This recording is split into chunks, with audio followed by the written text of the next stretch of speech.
Bueno, ya estamos como en familia, entonces todos me conocen. Yo soy retinóloga de la clínica y estoy ahora formándome como epidemióloga en la Universidad Javeriana.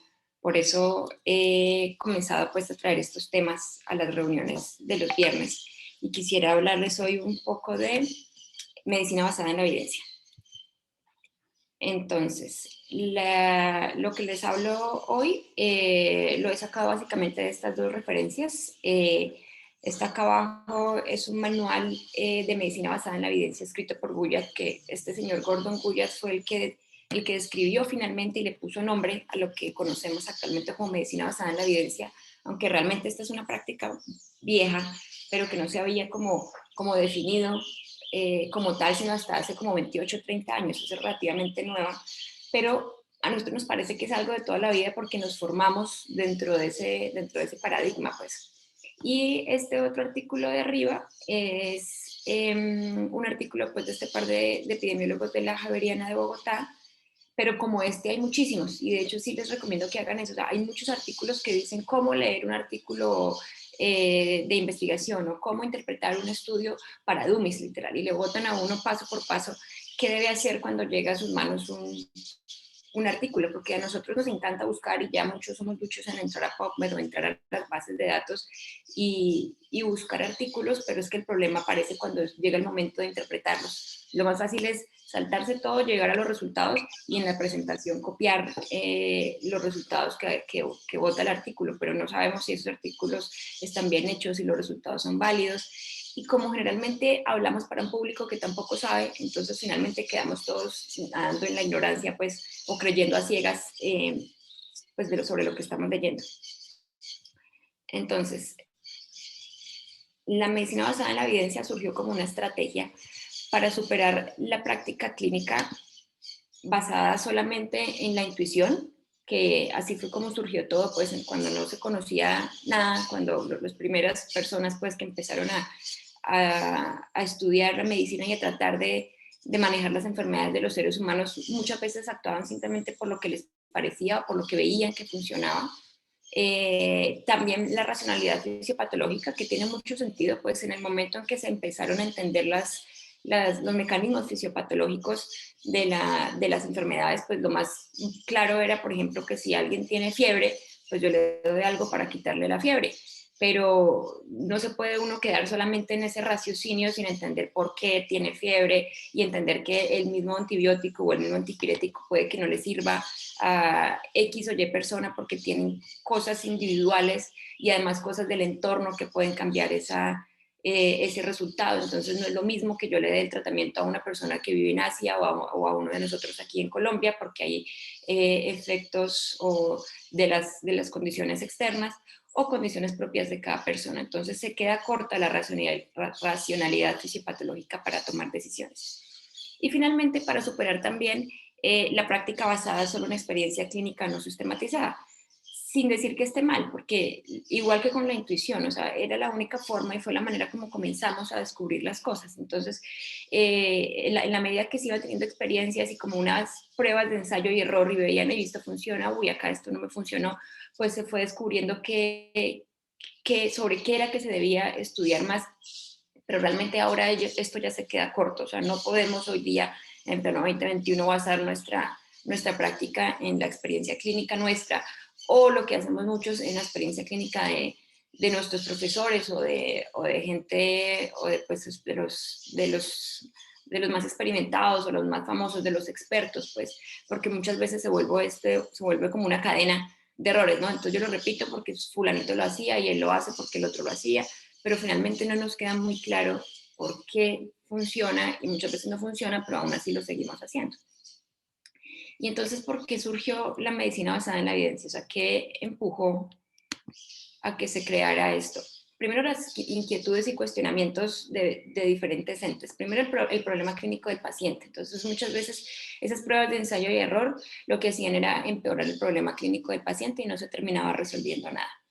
Empezó a crearse también la epidemiología y la salud pública. Entonces, ya el interés no estaba dirigido únicamente a mejorar la salud de una persona, sino se empezaron a ver además estas enfermedades epidémicas y se quería tener mayor control de salud sobre la población en general, no solamente sobre personas individuales.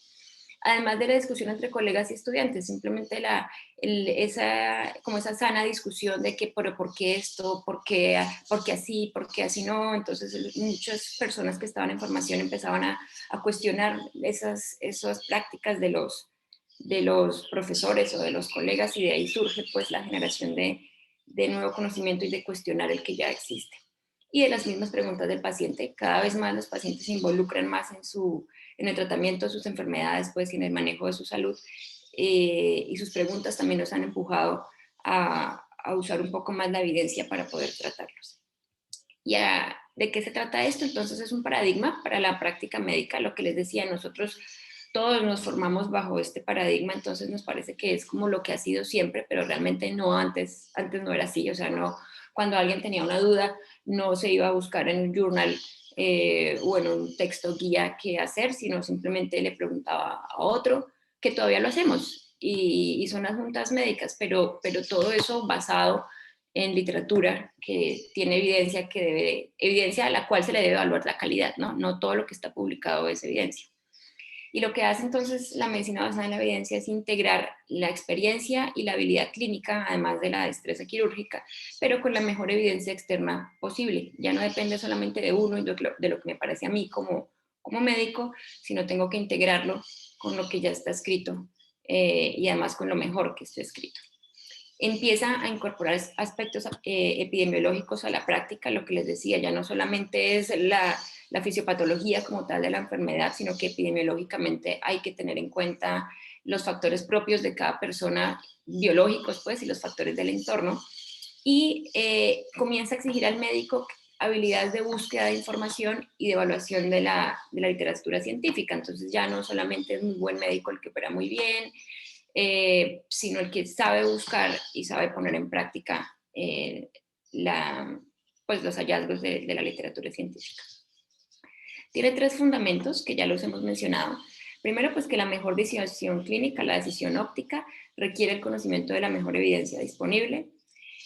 Esta medicina basada en la evidencia nos provee como una guía, una orientación para que nosotros podamos valorar qué tan confiable es lo que está escrito, la evidencia que está disponible, para poder seleccionar o una prueba diagnóstica o para poder decirle al paciente cuál es el pronóstico de su enfermedad o cuál sería el mejor tratamiento.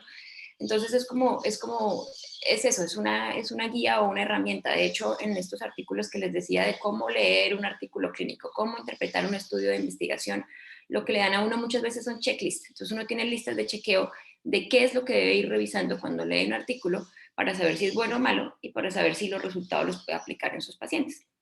Y finalmente, la evidencia sola nunca es suficiente para tomar una decisión clínica. Entonces eso es clave, porque hay mucha gente que rechaza esto de la medicina basada en la evidencia porque cree que es una cosa supremamente extremista, en que solamente la evidencia y la significancia estadística es lo que funciona, y tampoco es así. O sea, muchas veces nos quedamos supremamente pegados a la P es 0005. Entonces, si no tiene la P y si no tiene significancia estadística, definitivamente no funciona.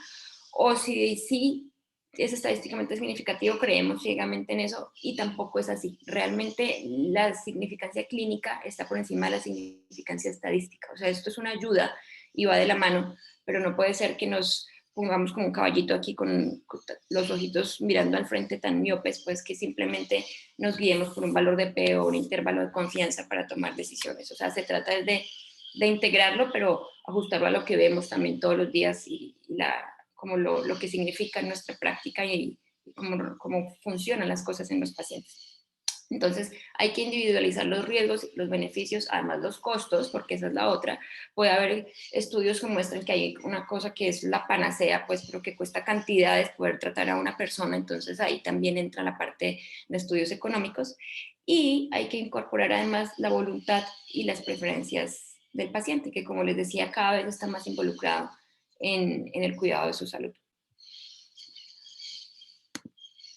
¿Y a quién le sirve esto?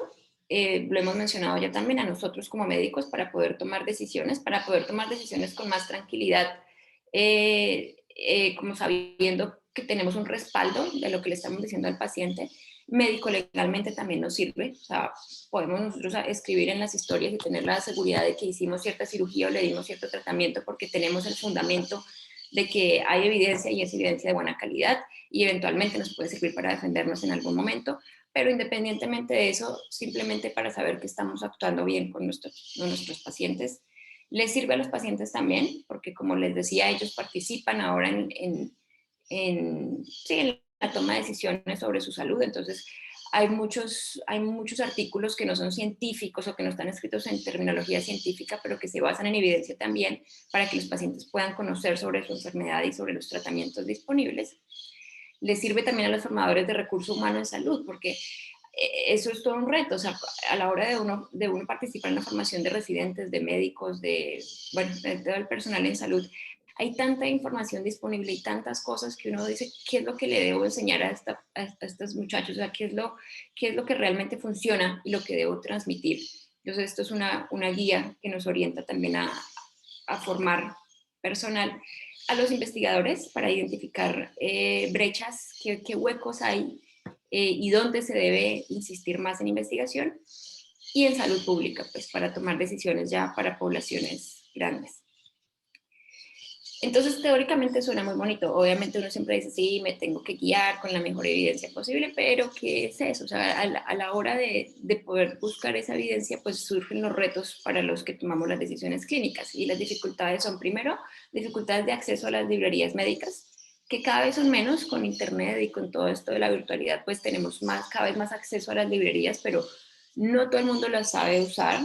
No todos sabemos usar Internet igual, cuestan, en muchos casos cuestan dinero, aunque ahora hay muchas páginas piratas pues que nos permiten descargarlas, pero legalmente muchos artículos cuestan. Un artículo puede costar 30, $40, un solo artículo, o el acceso a las grandes bases de datos ilimitado también tiene costo, y si uno no tiene la posibilidad de estar vinculado, no sé, por ejemplo, a través de una universidad, es costoso poder acceder a la información, y también cuesta en tiempo, porque requiere cierto training el saber cómo utilizar esas bases de datos, cómo buscar, los booleanos, las palabras de búsqueda. Una vez que uno ya sabe buscar, la base de datos te puede arrojar 200, 300 o hasta 1000 artículos, entonces cómo filtrar eso. Entonces no es tan fácil tampoco, porque nos cuesta dinero y nos cuesta tiempo.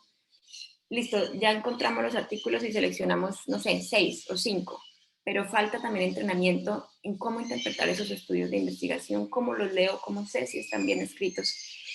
Y además el crecimiento exponencial del volumen de las publicaciones. Entonces cada vez hay más revistas de todo tipo, revistas de acceso gratuito, revistas, bueno, hay cantidades de revistas. Ustedes, me imagino que muchos han recibido incluso correos de editoriales de revistas que lo invitan, como doctor fulanito, como usted publicó hace 2 años en tal revista este artículo, lo invitamos a publicar acá. Esas revistas se están bombardeando todo el tiempo para que mandes artículos, están haciendo como una búsqueda activa de artículos y la revisión que hacen para publicar puede llegar a ser muy deficiente. Y muchas veces encontramos resultados contradictorios. O sea, uno puede encontrar en la misma revista, encontrar en New England un artículo que arroja ciertos resultados hoy, en julio del 2021, y vamos para atrás y en el 2019 había algo completamente diferente y en el 2022 algo completamente diferente. Entonces uno dice, o sea, esto tan contradictorio, con cuál me quedo? Cuando hay resultados que son muy contradictorios entre sí sobre un mismo tema, pues quiere decir que es algo muy raro, pues entonces todavía no hay suficiente muestra para poder evaluarlo bien, o definitivamente alguno de los estudios tiene que tener algún error de diseño, pues para que sean tan diferentes los resultados. Entonces hay que tener muy claro que es un error, está mal asumir que simplemente por estar publicado en una revista científica, y no en las revistas científicas chimbas, pues, o sea, les digo que en el British, en el New England, en Lancet, esas también se equivocan. Entonces, no solamente por estar publicado en una revista científica, los artículos están libres de error. O sea, no solo por estar publicado en Ophthalmology, ya podemos creer ciegamente en los resultados de esos trabajos. Ahora, con todo lo de COVID, lo vivimos mucho. Vimos artículos en revistas supremamente famosas que terminaron siendo pues una mentira. Entonces, si ven esta imagen que les puse de estas barras, es de de un estudio que trató de evaluar la calidad metodológica de más o menos 180.000 ensayos clínicos aleatorizados publicados entre el 66 y el 2008. Entonces, cada cuadrito pues evalúa ciertos errores. Entonces, miren, el A, por ejemplo, evalúa el sesgo de asignación y el B, el sesgo de aleatorización. Entonces, aquí abajo, en el eje horizontal, si ven, va desde el 90 hasta el 2018, y en el eje vertical es un porcentaje. Entonces, es tristísimo que más o menos desde 1990 hasta el 2018, en los experimentos clínicos aleatorizados publicados, seguimos teniendo, pues ha bajado un poco, pero seguimos teniendo entre el 60 y el 40% de artículos con errores o con sesgos de asignación. Lo mismo con la aleatorización, más o menos entre el 50 y el 30%. Ha bajado, sí, ha bajado del 55 al 30, pero sigue habiendo un porcentaje muy alto de artículos con errores y que, pues, que se filtran en la editorial y terminan publicados. Aquí el C y el D son sobre segamiento. Este es aún peor porque por lo menos arriba se ve que hay una tendencia a disminuir con el tiempo, en cambio el segamiento, seguimos teniendo errores igual de segamiento en desenlaces y el segamiento también de las personas, pues de los sujetos. Desde el 90 hasta el 2018 se mantiene prácticamente igual. Y el E, este es el registro. Ahora, más o menos desde el 2005, se obliga a que todos los experimentos, a todos los ensayos clínicos aleatorizados deben registrarse en una gran base de datos, porque lo que pasaba muchas veces era que si yo comenzaba un experimento, un ensayo clínico, y veía que los resultados no eran los que esperaba o los que no le convenían a no le convenían a la industria, simplemente el artículo nunca se publicaba y quedaba archivado y esos resultados nunca salían publicados. Entonces, eso es un sesgo de publicación. Finalmente, los autores pueden decidir si quieren publicar o no y publican solo cuando los resultados les benefician. Entonces, ahí se estaba quedando un montón de información guardada. Más o menos desde el 2005 se obliga a que siempre que se inicia un ensayo, antes de saber cuál es el resultado, tienen que publicar que lo están haciendo e independientemente de lo que resulte, hay que publicar el resultado, así convenga o no al patrocinador o al que lo esté escribiendo. Entonces, pues eso de los registros sí ha ido mejorando con el tiempo, aunque falta mucho. Y el último es seguirse con esto del consort, que el consort es como una lista de chequeo que, como de exigencias pues mínimas para evaluar la calidad de los estudios. Entonces el consort también es relativamente reciente, más o menos también del 2000 y pico, y pues cada vez más exigen que para poder publicar esos ensayos cumplan pues con los requisitos del consort. Entonces, bueno, todo esto para eso, para que entendamos que el hecho de estar publicados no quiere decir que estén bien hechos y no nos podemos saltar de una vez a los resultados, sino que tenemos que evaluar cómo está diseñado el estudio. Entonces, ¿cómo es la lectura crítica de un artículo científico? Pues entonces cuando tenemos ya el artículo en nuestras manos tenemos que hacernos 5 preguntas. Primero, hay que buscar qué fue la pregunta, qué fue lo que el autor trató de responder con su artículo. Y para eso podemos usar la estrategia PICO, que ya muchos la hemos usado o la hemos escuchado, y esa la usamos generalmente es para crear nuestras propias preguntas de investigación. Entonces, cuando uno le dicen, haga el trabajo de grado a los residentes, entonces cree su pregunta de investigación basado en PICO. Aquí no queremos crear una pregunta nuestra, sino que lo que queremos es, con base en lo que escribieron los autores en ese artículo, nosotros extraer la P, la I, la C y regenerar cuál fue la pregunta que ellos se hicieron. Entonces recuerden que la P es de población, entonces sobre qué población el autor hizo su estudio, la intervención, entonces qué era lo que estaba evaluando, idealmente el grupo control, no todos los estudios tienen grupo control, pero cuando haya grupo control hay que identificarlo porque el control puede ser el placebo o el control puede ser el tratamiento usual o lo que les decía, puede simplemente no haber control. El desenlace, qué desenlace se midió, que eso es muy importante porque puede que a mí me interese un desenlace como mortalidad o como agudeza visual, pero yo voy a leer el artículo y el artículo no evalúa agudeza visual, sino que evalúa grosor macular central. Entonces, ¿hasta qué punto la agudeza visual y el grosor macular van de la mano? No siempre que el grosor disminuye, la visión disminuye. Entonces, si el desenlace que están midiendo no me sirve, no es lo que yo necesito, pues yo no puedo asumir que son lo mismo el grosor macular y la agudeza visual y entonces que los resultados me funcionan. Si el desenlace evaluado no es el que yo estoy buscando para mi paciente, no me sirve el artículo. Y finalmente el tiempo, en qué tiempo de seguimiento hubo y en qué tiempo se realizaron las mediciones. Entonces, ya sabiendo qué fue lo que se preguntaron los autores, tengo que mirar qué tipo de pregunta fue. Fue una pregunta de causalidad. Entonces, recuerden que en las de causalidad lo que queremos o lo que quieren mirar es si la exposición a ciertos factores puede aumentar el riesgo de que se dé la enfermedad o de que haya algún evento no deseado. O fue una pregunta de diagnóstico. Entonces, si usar una prueba que ya sea clínica, de laboratorio o radiológico, aumenta la probabilidad de detectar la enfermedad que me interesa, o si es una pregunta de tipo terapéutica. Entonces, si hay una intervención que puede ser profiláctica o terapéutica que disminuye el riesgo de desarrollar la enfermedad o que aumenta la probabilidad de mejorar en quienes ya tienen la enfermedad. O si es una pregunta de pronóstico, ¿cuáles son las consecuencias que podría esperar en personas que tienen cierta condición clínica? Entonces, sabemos ya cuál es la pregunta pico y si fue una pregunta de diagnóstico, de terapia, de causalidad. Después de esto, entonces, después de saber qué fue lo que se preguntaron, ¿qué tipo de estudio hicieron para responder ese artículo? Entonces, hay diferentes diseños de estudios y según el tipo de pregunta que se hicieron los autores, el diseño debería ser X. No quiere decir que a todas las preguntas les sirva un estudio de casos y controles, por ejemplo. Eso depende del tipo de pregunta. Entonces, en las preguntas de causalidad, cuando quiero saber si un factor de riesgo me genera cierta enfermedad, lo ideal sería un experimento clínico aleatorizado. Entonces, cuando yo quiero saber si el cigarrillo aumenta el riesgo de de desarrollar degeneración macular, lo ideal sería tener un experimento clínico. Entonces recuerden que en el experimento clínico lo que hay es dos grupos, pero que lo maneja el investigador, o sea, él mismo coge los grupos. Primero tiene que coger una población, pues una muestra de su población, que tiene que ser representativa de la población, aleatoriza y pone la mitad en el grupo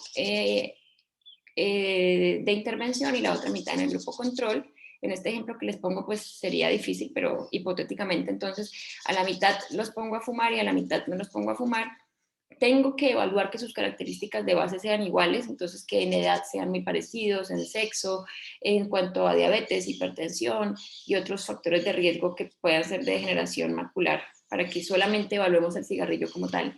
Y entonces pongo la mitad fumada y la otra mitad a no fumar y lo sigo en el tiempo y miro quiénes desarrollan y quiénes no desarrollan degeneración macular. Pero aquí la aleatorización la hace el mismo investigador y está controlada por el investigador.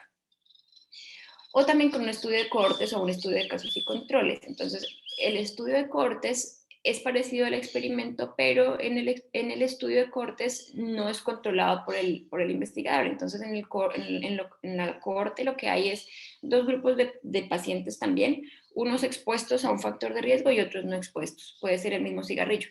Lo que pasa es que aquí el investigador no le dijo a estos fumen y a estos no fumen, sino simplemente se dio así. Cojo yo todos los pacientes de la clínica de oftalmología de Cali, mayores de 60 años, les busco que tengan características de base ideales y miro cuáles fuman y cuáles no fuman y los sigo en el tiempo. O sea, no fui yo quien les asigné que fumaran o no, sino ya era algo propio de ellos. Esa es la diferencia entre los cohortes, la cohorte y el ensayo clínico. Y en los casos y controles, lo que hago es partir desde el desenlace. Miren que en el anterior partíamos desde el factor de riesgo hacia el desenlace, aquí vamos del desenlace hacia el factor de riesgo. Entonces, en casos y controles, cojo personas con degeneración macular, o sea, que ya tienen el diagnóstico, y me voy hacia atrás a mirar si tienen el factor de riesgo. Entonces, de las 100 personas que tienen la degeneración macular, miro cuántas fumaban y cuántas no fumaban, y ahí puedo ver si eran más las que fumaban o no, pues sí puede ser un factor de riesgo. Eso como a grandes rasgos para recordarles más o menos en qué consiste cada diseño. Entonces, para causalidad, busquemos o ensayos clínicos o cortes o casos y controles. Para diagnóstico, lo ideal es un estudio de corte transversal. Entonces, los estudios de corte transversal son lo que siempre nos dicen que son una fotografía de un momento. En el corte transversal no hay un seguimiento. Miren que en el experimento, en cortes, en casos y controles, yo sigo al paciente para ver si desarrolla la degeneración macular. En el corte transversal yo lo miro en un momento determinado y no me interesa qué va a pasar más adelante. Entonces, lo que se hace es coger eh, un grupo de pacientes a los que se le aplica la prueba que estamos evaluando, no sé, digamos el OCT de mácula y una de referencia que es la angiografía, y comparo el diagnóstico de degeneración macular con esas dos pruebas, pero en un momento dado. O sea, si los hago a todos en agosto del 2021 y ese es el resultado. No me interesa saber lo que pasó después en el resto del 2021 o de ahí para atrás. Es un momento puntual, es una foto de lo que le pasa a esa población en ese momento. Para las preguntas de tratamiento, lo ideal es los ensayos clínicos aleatorizados también. Aquí sí, obviamente muchas veces y nosotros en países que están en vía de desarrollo como el nuestro, pues nos cuesta mucho trabajo. Aquí la investigación es muy cara, entonces aunque uno quiera montar un ensayo clínico aleatorizado, pues es caro, es difícil, consume tiempo, requiere experiencia. Entonces nosotros no tendemos a publicar este tipo de ensayos, pero realmente cuando uno como lector está buscando una respuesta para tratamiento de sus pacientes, tiene que tratar de sacarlo de experimentos clínicos aleatorizados porque es donde está más controlada la situación. Hoy en día están muy de moda los estudios de vida real, que son muy válidos y son muy buenos porque se aplican a las condiciones reales de nuestros pacientes, pero los estudios de vida real solo pueden surgir una vez que se ha demostrado que el tratamiento funciona con un ensayo clínico aleatorizado. Entonces, si hay un estudio de vida real que no tiene un ensayo clínico de base, pues no nos va a servir para nada. Y finalmente, los estudios de pronóstico necesitan estudios de cortes. Un estudio de corte longitudinal, bueno, aquí tal vez es un poquito redundante lo de longitudinal. Longitudinal quiere decir que hay que hacerle seguimiento, es lo contrario a transversal. Es un corte transversal, lo que les decía, en un solo punto. Longitudinal hay que hacerle seguimiento. Entonces, para ver pronóstico, obviamente hay que hacer seguimiento. Acuérdense que en la cohorte partimos, ya les había dicho, de los expuestos y los no expuestos, y los sigo en el tiempo. Entonces es mirar a alguien que tenga la enfermedad y que no tenga la enfermedad, o que tenga la enfermedad en X estadio o en Y estadio, o que sea de generación húmeda versus seca, y los evalúo en el tiempo para ver cuál es el pronóstico de visión, de calidad de vida, etc.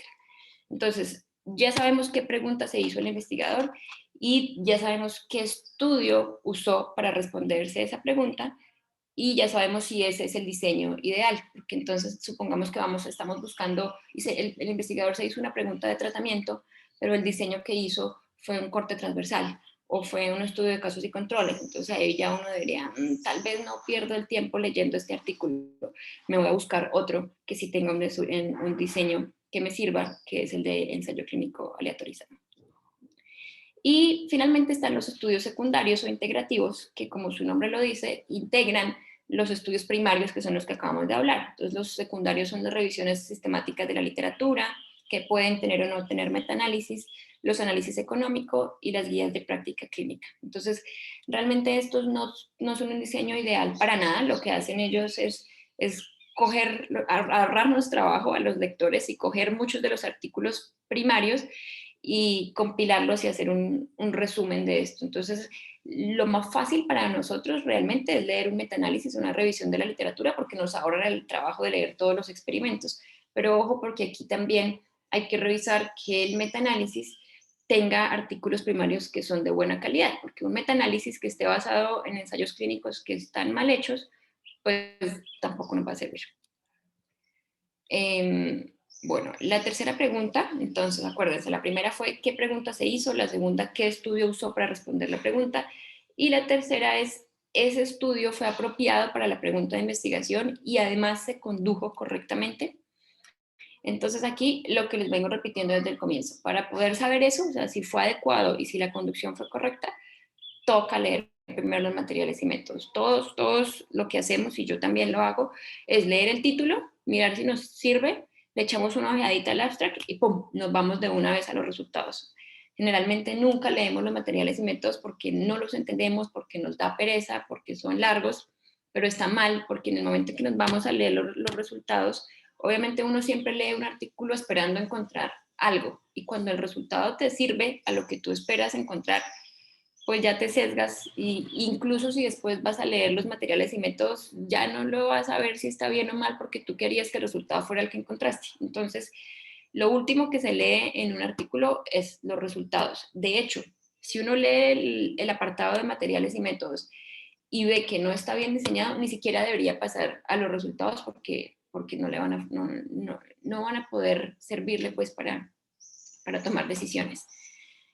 Hay algunos reportes pues de como experimentos que han hecho profesores de pasarle al grupo de todos sus estudiantes un artículo en el que los materiales y métodos tratan de algo diferente, como que en materiales y métodos hablan de algo de fútbol y de estadísticas de los goles y los resultados son de otra cosa, de retinopatía diabética.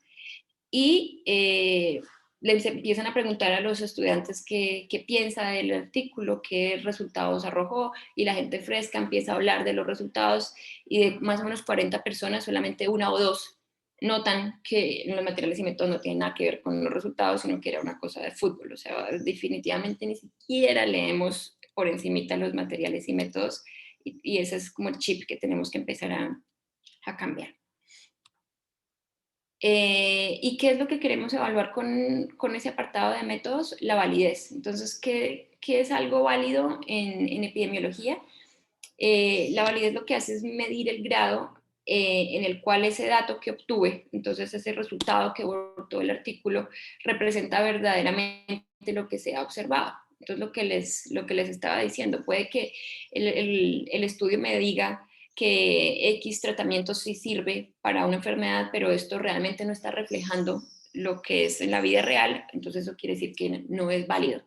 ¿Y eso por qué puede pasar? Porque hay dos tipos de errores. O sea, los estudios como tal son herramientas de medición. Lo que hacen es medir los resultados de X cosas en ciertos fenómenos o en ciertas enfermedades. Entonces, hay dos tipos de errores que tenemos que tener en cuenta. El error sistemático, entonces el ejemplo típico que ponen en epidemiología es una balanza. Entonces, si uno tiene una balanza que está descalibrada y que siempre mide 1 gramo de más, entonces yo mido los niños y peso los niños, perdón, y todos los niños me pesan, ya sé que el peso de cada niño va a estar desviado sistemáticamente 1 gramo, bueno, digamos 1 kilo por encima. Eso quiere decir que el error siempre tiene la misma dirección y el mismo peso. Entonces, si ven aquí, esto es como una diana, como un tiro al blanco. Todos los resultados de mi medición caen muy cercanos en el mismo punto, pero lejos del centro. O sea,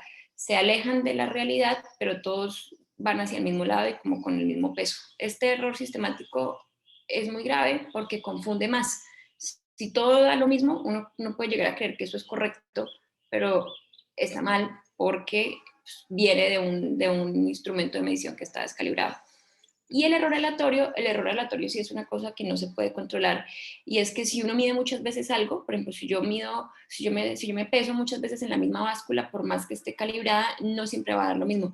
Puede dar un poquito más, un poquito menos, unos gramos más, a veces unos gramos menos, pero va en diferentes direcciones, lo que les decía, a veces más, a veces menos, y en diferente cantidad. A veces puedo pesar unos gramitos más, a veces es 200 gramos más, a veces 350 gramos más.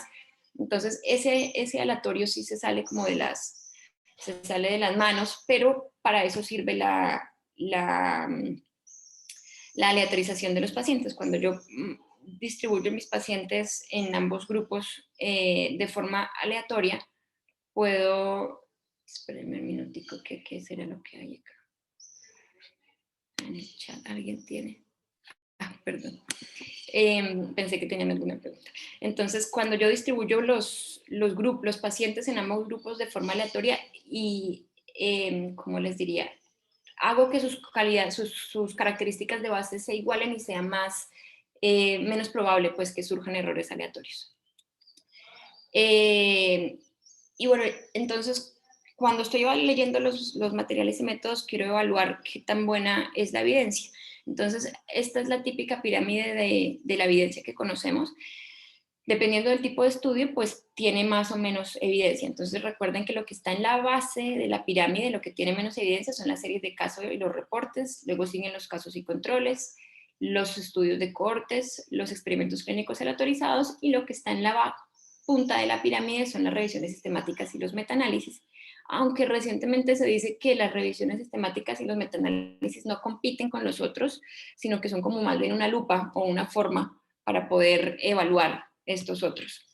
Entonces, no quiere decir que las series de casos y los reportes de casos no sirvan, porque hay cosas que son tan raras que no tienen que no existen experimentos sobre eso, porque son enfermedades muy raras. Entonces, cuando no hay, tenemos que tomar las decisiones con lo que tenemos. Si lo que hay son series de casos, pues tenemos que usar la serie de casos y tratar de aplicar, pues ahí sí nuestra experiencia clínica.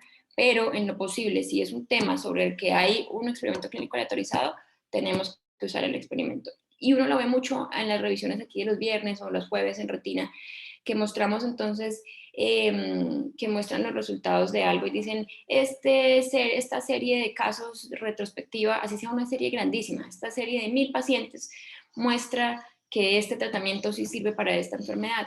No importa que sea una serie de casos de muchos pacientes, ese tipo de diseño no es el ideal para decir que el tratamiento funciona si existe otro estudio de mejor calidad que lo pueda decir. Entonces, siempre tengamos mucho cuidado cuando hacemos las presentaciones, pues, y los artículos que ponemos, porque muchas veces el público no sabe, pero puede que nos toque a alguien que sí sepa y nos corche.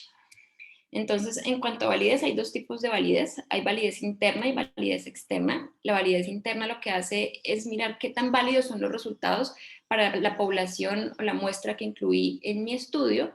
Y la validez externa habla de qué tanto yo puedo generalizar o extrapolar esos resultados al resto de la población. Entonces, yo tomé una muestra de 100 personas, de 100 pacientes de la Clínica de Oftalmología de Cali, pero qué tanto lo que tuvo ese resultado sirve para el resto de la población en Cali.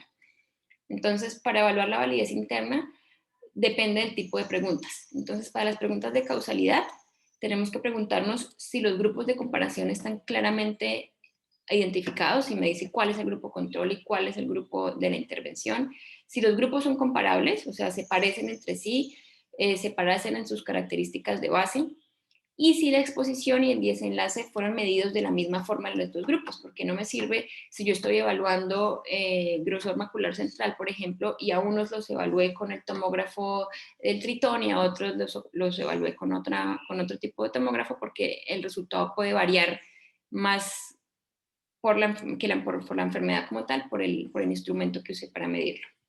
En las preguntas de diagnóstico, entonces hay que evaluar siempre si la prueba diagnóstica se comparó contra algo. Yo no puedo decir que una prueba sirve o no sirve si no la comparo contra la prueba estándar o la prueba de referencia. Y si el tipo de pacientes en el que se hizo el estudio, pues es el tipo de pacientes a los que se les va a aplicar la prueba en la vida real. Para las preguntas de tratamiento, que esta es la más difícil porque son los ensayos clínicos aleatorizados, hay que mirar siempre en los métodos si los autores ponen que hubo una aleatorización de la asignación de los sujetos, o sea que los que iban al grupo control y a los que iban al grupo del tratamiento se asignaron de forma aleatoria y no a ojo o a conveniencia. Entonces hay que buscar siempre la palabra aleatorización. Hay que buscar también si esa aleatorización se mantuvo, porque una cosa es que yo los aleatorice desde el comienzo y ellos, puede pasar que durante el estudio los pacientes se cambien de grupo, porque puede pasar que descubren qué tratamiento están usando y cambian, eso pasa, por ejemplo, con las vacunas, con las vacunas no, pero un tratamiento que tenga placebo y otro, y el paciente descubre que está tomando placebo y no quiere tomar placebo, entonces se busca la forma de tener el tratamiento, esas cosas pasan. Entonces, mirar que la aleatorización sí se haya mantenido, que los autores describan que se mantuvo y que en el análisis los sujetos se analizaron en el grupo en el que se aleatorizaron y no que hubo cambios. Eso se llama análisis por intención de tratar. Lo otro es análisis por protocolo, que es que los pacientes se evalúan en el grupo en el que quedaron, pero lo ideal es evaluarlos en el grupo en el que se asignaron. ¿Qué tantos pacientes se perdieron y por qué se perdieron? Porque si hubo una pérdida del segmento del 20 o 30%, ahí ya uno dice, ¿por qué esa gente se fue? ¿Será que desarrolló algún efecto, un evento adverso y por eso se salió del estudio? ¿O será que los resultados fueron tan buenos y se mejoró tan rápido que ya no quiso seguir y se salió? Entonces, cuando se pierde la gente, uno no sabe qué pasó con ellos, si fue malo o bueno, y queda dudando de los resultados. Y si hubo cegamiento, entonces es muy importante en lo posible que el paciente no sepa qué está recibiendo. Hay cosas en las que es imposible, por ejemplo, en el apéndice, entonces a los apendicitis que los operan y a los que les dan antibióticos, pues es imposible cegarlo porque obviamente sabe si lo operaron o no, pero cuando se trata de medicamentos es mucho más fácil. Se tiene que cegar el paciente, en lo posible cegar el médico que está dando el tratamiento también, que en casos de cirugía pues también es imposible, pero en medicamentos se puede, y cegar el que está haciendo el análisis. En eso se basa el triple cegamiento. En preguntas de pronóstico, entonces hay que revisar si los autores refieren que tomaron una muestra representativa de la población a estudio, y también el seguimiento, porque ustedes saben que hay enfermedades que tienen una evolución muy lenta, entonces realmente el seguimiento fue lo suficientemente largo para poder hablarme de pronóstico. Y finalmente, en los estudios secundarios o integrativos, lo que les decía, no solamente por ser un metaanálisis quiere decir que esté bien. Entonces, una revisión de la literatura o metaanálisis, hay que mirar si ellos abordan realmente una pregunta que está claramente planteada. Si, bueno, para esto pues es un tema mucho más complejo, pero hay guías de chequeo, listas de chequeo para ver si los métodos de búsqueda, de selección y de inclusión de los artículos fueron correctos. En los análisis económicos, también hay que mirar si hubo una comparación, al menos entre dos alternativas clínicas. No me sirve para nada un análisis económico sobre una sola intervención si no la estoy comparando contra nada. Casi todo el análisis y las decisiones que uno toma son comparando algo contra algo. Y en el análisis económico también, si las consecuencias clínicas y económicas se basaron pues en evidencia válida, o sea, los análisis económicos se basan en experimentos clínicos, entonces hay que mirar si esos experimentos en los que se basaron eran de buena calidad. Y en las guías de práctica clínica, si las alternativas de tratamiento y los desenlaces se definieron claramente, y pues si se usaron métodos válidos para combinar la evidencia. Esto pues es un poquito más ladrilludo, se los voy a pasar. Eso era la validez interna. Y para evaluar la validez externa, esa sí es mucho más subjetiva. No hay una forma más objetiva que esté definida de cómo saber si se pueden generalizar o no los resultados. Entonces, como los nuestros, en vía de desarrollo, Colombia, a veces leemos artículos que se evaluaron en población norteamericana o en pacientes europeos, entonces uno dice, ¿qué tanto eso le sirve a mis pacientes? Entonces tenemos que tener en cuenta factores biológicos, factores socioeconómicos y factores epidemiológicos de nuestra población, y subjetivamente compararlos con esa población en la que se realizó el estudio para poder darnos idea si sirve o no, si la población es completamente diferente, o hay estudios, por ejemplo, en asiáticos, que son razas completamente diferentes, definitivamente no podríamos aplicarlo a nuestros pacientes. Y hay un tip, y es usar los criterios de elegibilidad, que son los de inclusión y de exclusión. Entonces yo cojo a mi paciente y digo, si mi paciente fuera a entrar a ese estudio, cumple los criterios de inclusión y exclusión, o sea, ¿lo hubieran podido incluir? Sí, probablemente sí podré usar esos resultados para mi paciente. La cuarta pregunta es, ¿cuál es el impacto de los resultados? Digamos que ya vi la pregunta, el diseño estaba bien, me leí los métodos y funciona, más o menos está bien escrito. Ahora, ¿cuál es el impacto de esos resultados? Para medir el impacto de los resultados de algo, hay que mirar el tamaño del efecto y la precisión. Entonces, para medir el tamaño del efecto, hay cualquier cantidad de medidas de resumen. Entonces, el riesgo relativo, el OR, el HR. El más común, y pues el único del que les voy a hablar, es el riesgo relativo, que recuerden que es el riesgo de expuestos sobre no expuestos. El riesgo relativo se mide si es igual a 1, menor de 1 o mayor de 1. Si es igual de 1, quiere decir que no hay diferencia, que da lo mismo darle o no darle tratamiento, que el riesgo es igual en los expuestos que en los no expuestos. Si el riesgo relativo que ven en un artículo es menor de 1, quiere decir que es como un factor protector, que el riesgo es menor en los expuestos que en los no expuestos, o sea, que sirve lo que le voy a dar, el tratamiento funciona porque tiene menor riesgo de complicarse. Entonces, por ejemplo, digamos menor de 1, un riesgo relativo de 0.5. Eso quiere decir que a quienes les di ese tratamiento tienen 50%, o sea, si fue 0.5, quiere decir en porcentaje tiene 50% más probabilidad de recuperarse o de no presentar problemas.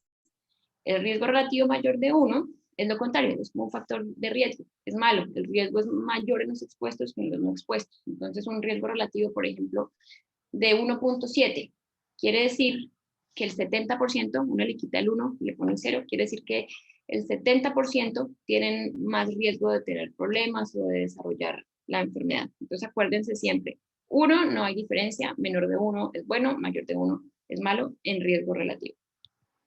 Y lo otro es la precisión del resultado, porque es que la medida del resumen, o sea, el riesgo relativo, se puede afectar por el error aleatorio. O sea, yo no tengo forma de saber que ese RR es exactamente el verdadero tamaño del efecto. Puede que sea un poquito más o puede que sea un poquito menos. Si yo repito el estudio varias veces, no siempre me va a dar el mismo RR.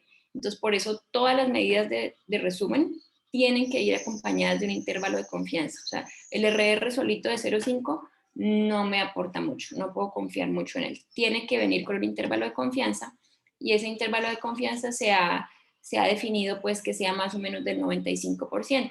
Entonces, eso quiere decir que ese 5% restante es como la variación que yo podría esperar por azar alrededor del punto que estimé. Entonces, mi RR fue 0,5, yo puedo decir con el 95% de confianza que puede haber un error de entre tanto y tanto. Digamos que el intervalo de confianza, si el RR es de 0,5, que el intervalo sea de 0,3 a 0,8. Entonces yo puedo decir con el 95% de confianza que mi resultado, mi RR, está entre 0,3 y 0,8. No que sea 0,5 exactamente, pero está entre ese rango. Entonces, entre más grande sea la muestra, mayor poder tiene el estudio, más estrecho es el intervalo de confianza y más preciso es el resultado. Entonces, lo que yo quiero es tener intervalos de confianza chiquitos, porque yo puedo tener un RR súper bueno, también de 0,5, pero si el intervalo de confianza es amplísimo, no es tan preciso el resultado. Y el intervalo de confianza también nos habla de significancia estadística, no solo la P, porque si tenemos un intervalo de confianza que atraviesa el 1, que va, por ejemplo, de 0,2 a 3,5, pasó por el 1, eso quiere decir que es como lanzar una moneda al aire. O sea, si yo hago el estudio muchas veces, puede que me dé unas veces menor de 1, otras veces 1, otras veces mayor de 1. Entonces, un intervalo de confianza amplio y que coja el 1 nos habla de que no hay significancia estadística y por más que el RR sea bueno, no nos sirve. Y por último, entonces, otra forma de evaluar el impacto después de la precisión y del tamaño del efecto, algunos estudios lo reportan y es el número necesario para tratar, que es ideal, cuántas personas necesito darle ese tratamiento para que veamos un resultado. Entonces, el NNT entre más chiquito, mejor.